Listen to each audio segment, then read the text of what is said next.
Hey guys, Bored Now back with you, and on this video I will be reviewing the third episode of the Icelandic Netflix show Katla, and episode 3 is called The Mother. So sorry if you've been waiting for this review, then I've been a bit behind on it, but here it is anyway, and I will be doing more of this because again, episode 3 was very solid and again quite a bit of intrigue. I quite liking the atmosphere and the mood of the show and some pretty solid character stuff. So I'll just talk a bit about the title, The Mother, because the opening scene is a flashback and it's to the two twins, basically the two sisters, Aja and Grimmer, as girls, and we see their mother very much depressed, sort of quite downbeat as they're off playing in the background. And so I think we're certainly meant to believe that she ended up committing suicide. And I guess you could argue it's one of those clunky sort of flashbacks, but I mean that's the purpose of it. And that this episode quite a lot. There's sort of two plots that it mostly focuses on, but one is definitely what's happening between Azure and Grimmer in the present day, with Azure obviously mysteriously reappearing after all these time.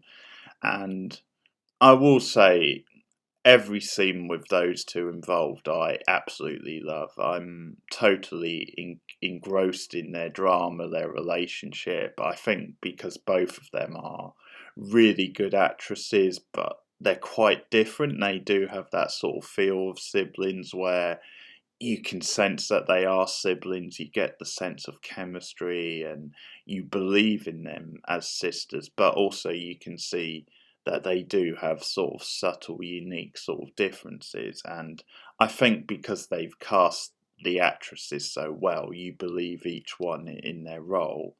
And you just get a sense of the chemistry, but also the tension because they've been separated for a year, and obviously we dive into some of their sort of stuff in the past, particularly with the mother dying in this episode. But yeah, because they're interesting characters and really well performed, and they just feel like so natural. Really, I was really into every moment that they were on screen in this episode, and I think because one of the things the episode does is that it's sort of trying to show them being different in the sense that, like the Azure character, who at the start is kind of a bit put off and sort of does a runner, and Grimmer is like concerned about her, and we see like Azure sort of hanging around the sort of farm, and we get again quite a lot of stuff with animals in this episode, which is, some of it is a little bit on the gross side, the sort of like squirm inducing sort of side, but anyway, Grimmer goes after her sister, and one thing we sort of see in this episode is that I think Azure is very sort of childlike, I think, in a particular headspace like that. And obviously, we don't know where she's been exactly, what's happened to her, but there's the sense that she wants to go back to the past, that she's very nostalgic to just start again and to relive the past, and for it to almost be how it's been with her and Grimmer over the years, where it's more childlike and they're very playful. And again, I think that's why they've cast the actress so well, because you really get this sense of a more angelic, childlike type of character. Um, because at one point, it's almost like, yeah, let's be bad, let's play, because they sort of break in, they steal some stuff, and then because they sort of nick like swimming costumes, and they go swimming, like in the water, and it's, well, obviously in the water, in the lake, I think is the word I was looking for, and they sort of play and they have fun, but there's a bit where like Azure like jumps out at Grimmer and sort of freaks her out. But one of the things that the episode does is that it shows that Azure wants to relive that, wants to sort of almost hide away from whatever's happened to her and just go back to being how things were and have been. Whereas Grimmer is more grounded and more focused, and she just can't. Just maybe to the point of then it's slight obsession, but she just can't let the whole thing lie. She just is puzzled by what exactly happened to Azure and how she survived, why she's back, and she wants answers. So that's going to become a big thing of like the narrative.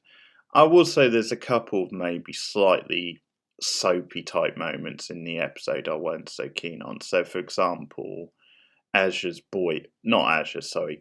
boyfriend, it was a bit off with about Azure staying there, which is totally ridiculous considering they've only just got her back. And he makes a comment about, well, she's still a slob as always, which is kind of funny, but it's him just being kind of a douche. And just there's one or two moments in the episode like that where it just feels a bit too kind of soapy and forced sort of drama, but there's not that many.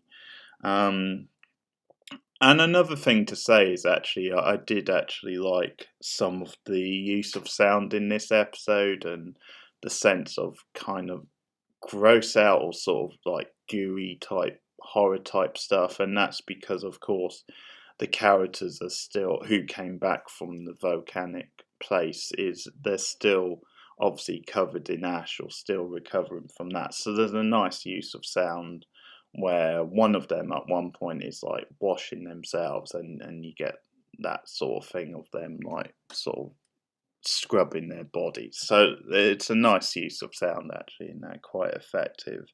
But the other big plot is of course the scientist character who discovered the boy in his bed at the end of the last episode, and he maybe because he doesn't have a son or a child or doesn't appear to, it almost adopts him as his own in this episode, almost like becomes like a father figure, but he sort of goes overboard over the edge as a result because he's hiding the boy away from his like family, from the people at the hotel. He's just hiding him off in his room, and he looks after the boy and he asks him questions like, do you have a family? And he says about having a mother, and obviously she's in Reykjavik.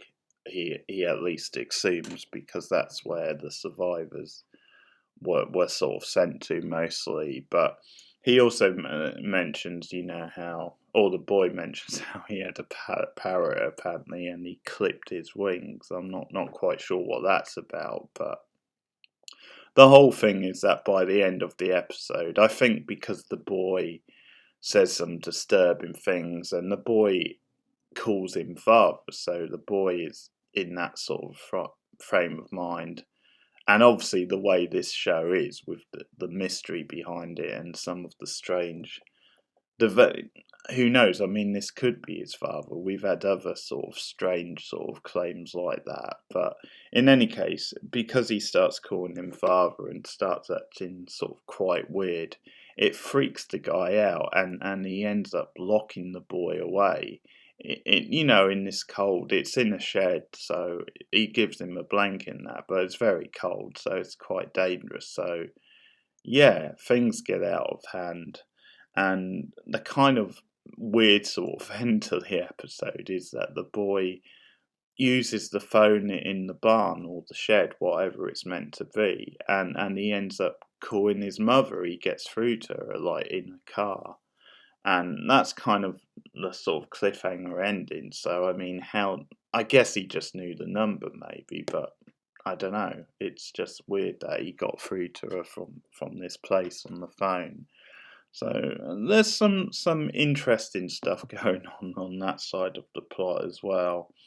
One or two other things. Obviously, you have the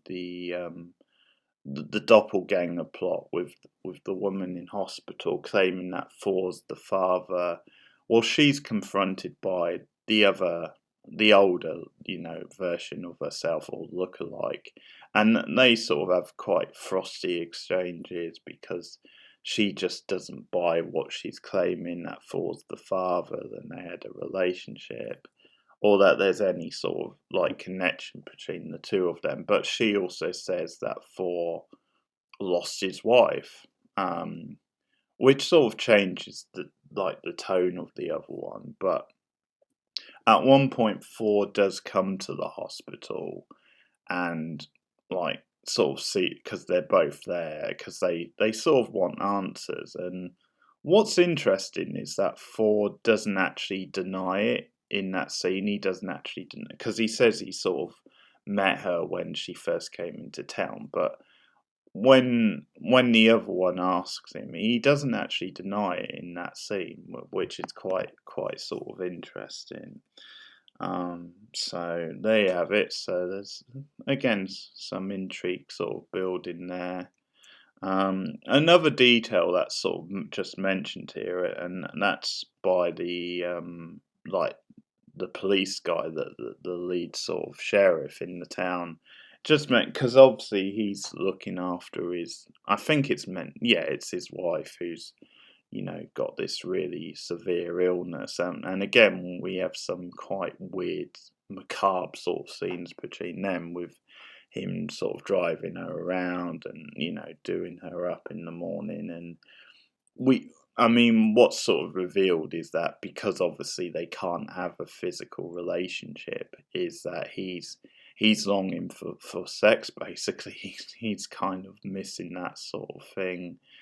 And so at one point we see, I mean, it almost gets very pervy and quite disturbing, because at one point it sort of looked like he might have sex with her, even though she obviously can't really respond to him. But he ends up by just, it's almost like he's tempted, and then he doesn't do it. So he goes and gets some like porn mags from the attic.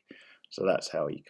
But another little detail, he mentions to her in the car at one point, because we hear that his, like, the younger sort of police officer at the station, who we've seen in a few scenes, that he has a crush on Aja, and he has had a crush on her for years, basically since they were younger. And so, but the detective or the sheriff, whatever the term is, kind of says, well, I don't know what he sees in her. She was always getting drunk, always like naked. And I think just scenes like that, because up to now he's seemed like a really stand-up, likable sort of guy, and just stuff like that makes him seem a bit more sort of crude and quite nasty. But it also throws a bit of shade on him, a bit of mystery, because maybe I think it's just to give the sense that kind of sex is on his mind. But I don't know, maybe it's also, it brings into question, yeah, did he have a thing with her? Like, did he get involved with Asia? Or obviously, we know about Thor having potentially a murky sort of sexual past, but it's just that thrown out there. I think again it puts a bit of shade and mystery on his character. Like, maybe he's not as clean cut, and that's obviously a big thing that's happening in the series. That this small town is full of secrets. So yeah, a good episode again, solid stuff. I'm enjoying it. I'm liking the mystery. I think there's some good characters. It's quite nicely directed, so I'm gonna keep up with it anyway. I'll hopefully be back with the next episode soon. But that's Katla episode 3. Let me know your thoughts in the comments if you've been watching along. Like and subscribe as always, very important to like, because it helps share me out to more people. You can also share me on social media if you wish. You can donate to the channel. I'll put the PayPal link in the description, and also ring the bell on YouTube to get notification when I go live for a live stream or when a new video goes up. But thanks for listening, and I'll see you guys again soon. Goodbye.